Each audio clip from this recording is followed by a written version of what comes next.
Let's talk Women's World Cup and victory for India, their first Women's World Cup title. It was always going to be a new name on the cup after South Africa reached the final as well before going down by 52 runs in the final in Mumbai. Absolutely extraordinary. And we're joined to reflect on the tournament as a whole by Sharda Ugra, my old friend, Hindustan Times cricket writer. Sharda, strange campaign for India, really. It just seemed that nerves might undermine the whole thing after losing group games to England, Australia, and South Africa, and where they did seem affected by nerves. But I have to say that people say, oh, well, it was fate and destiny. Oh, shut up. They are speaking absolute nonsense. The Indian team were brilliant. They were, but actually, it's like a Bollywood movie. So the middle's always bad, but you're always going to come out on top. No, but more seriously, they put everything together in time, and those three defeats that they had, felt so 1990s Indian men's team limited overs cricket. I cannot tell you. We were like saying, "Oh my God, this is terrible," but they were able to sort of get it together.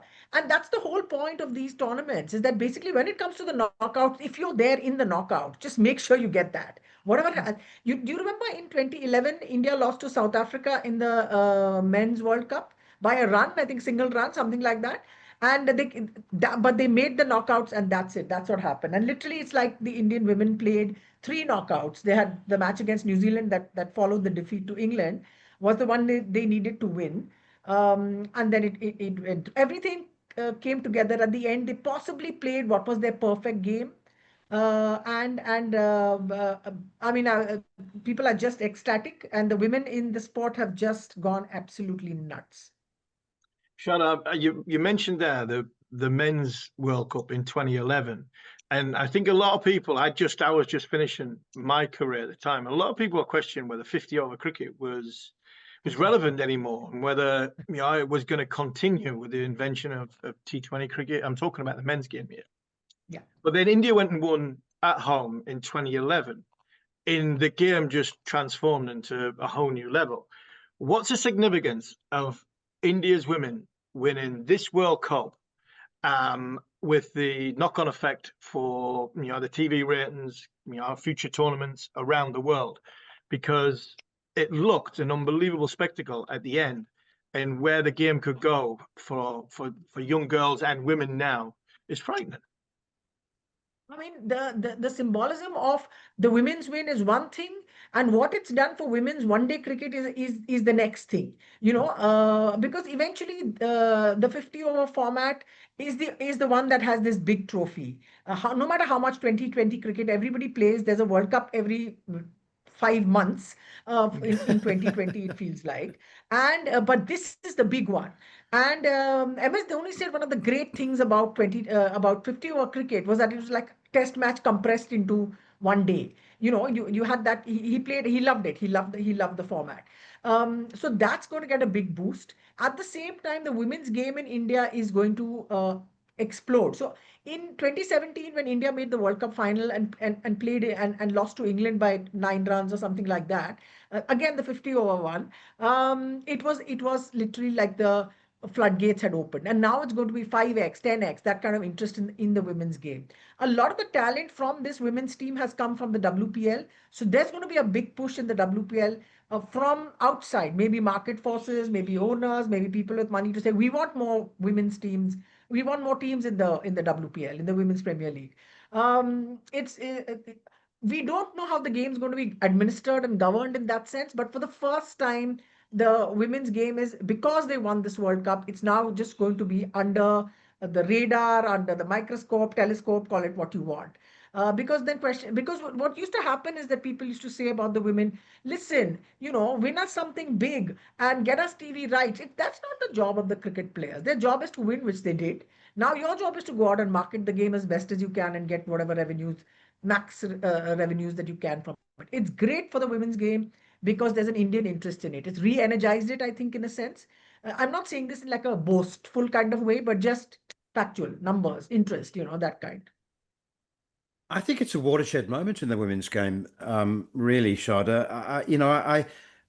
people watch sport, and this is often misconstrued as a misogynistic or sexist argument. That the game is administered mostly by men, and they don't rate the women's game. But there's more dynamism. I mean, look at Rita Ghosh in the Indian team. I mean, there are she's and Nadine de Klerk from South Africa. I mean, you've got fast bowlers and batters who can clear the fence and hit sixes, and it's the most compelling tournament. I think in years to come, people will look back at this World Cup and go, "That's the moment that changed women's journey towards parity and equality with the men's game." And I mean, tennis was the same, wasn't it? There was a perception that women just patted the ball back to each other over the net for a long time, and people said, men mostly said, "What do you mean you want equal pay?"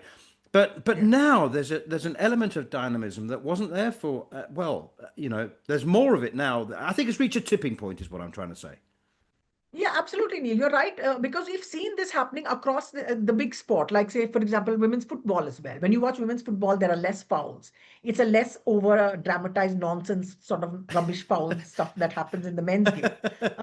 Similarly, you're seeing it you're seeing it in tennis. And when you give the women's game that kind of oxygen and money and interest, the women's game just gets better. There's more physicality in the game, and it'll happen as the athletes go along.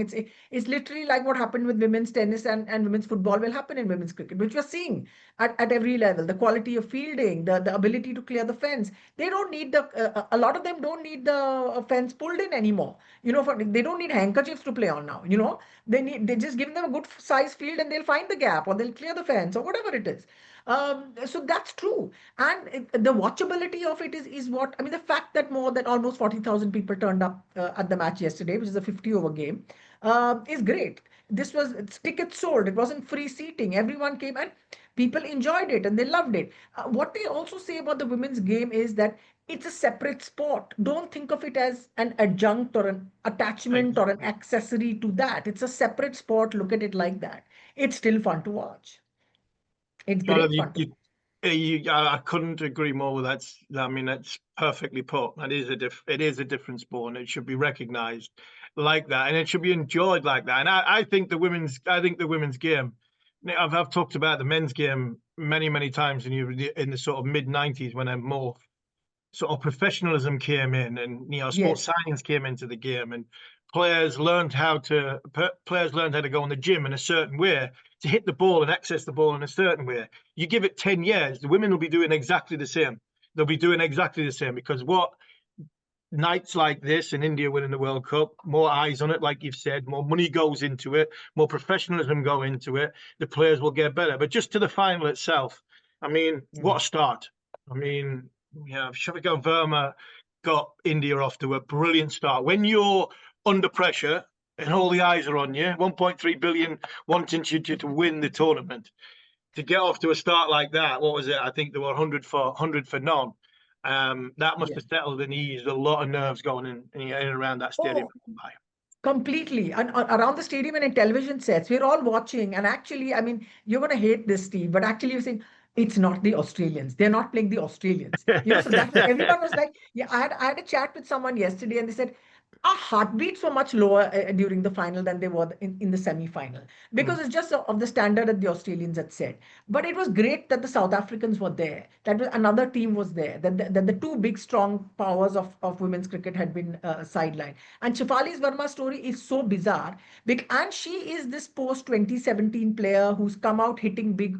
That's the game she plays, and like Richa Ghosh, she belongs to that sort of tribe of big hitting players after Harmanpreet Kaur. And it was just, and the fact that she played a different kind of inning, and imagine she's just been shipped off from Surat to Bombay and said, please come and play the World Cup knockout, semi-final and final. It's you're the one and you're going to open the innings. I mean, incredible composure. And she's a very, very confident of herself kind of. I've interviewed her once. She's quite cool and she's got these tattoos that says faith and all kinds of things. And she's fun. She's really fun to chat with. But very, very confident. And it's all these young girls from wherever she comes from, Rohtak, which is not a big city or anything like that. And but it's just this: we play sport, we express. The thing that guys say, express yourself. with women, it's very important in India to have them express themselves like that physically in an open, in a space with everyone watching. It's a very big deal. So when you see Shafali do that, I mean, I must tell you, this is my most favorite story from the World Cup is Amanjot Kaur, who is the sort of all-rounder seam bowler that plays for Mm. India. She came in the semi-final in Australia, and all of us were sweating buckets and like sort of fainting and everything. And she asked Jemima, she said, "Okay, are you going to?" Her first question to her was, "Are you going to charge the bowler or am I?" You know, Mm. put it on a T-shirt, really. Sell it. It was too brilliant. So this is just the kind of players that are there in the game. It's wonderful to see. Sorry. I was going to say something else that's important. You mentioned about the WPL. Where does it take this tournament? Because they've gone and won the World Cup. There's going to be an influx of world cricketers coming over to play in that tournament.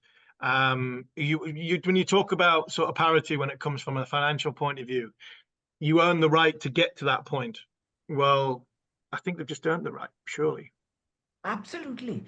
But how are you going to say that to people in the BCCI and have them say, of course you're right. Of course, ladies, you are right. Not happening. Okay. So, but what's going to happen in the WPL is that there will definitely be a push for more teams because you're seeing these girls.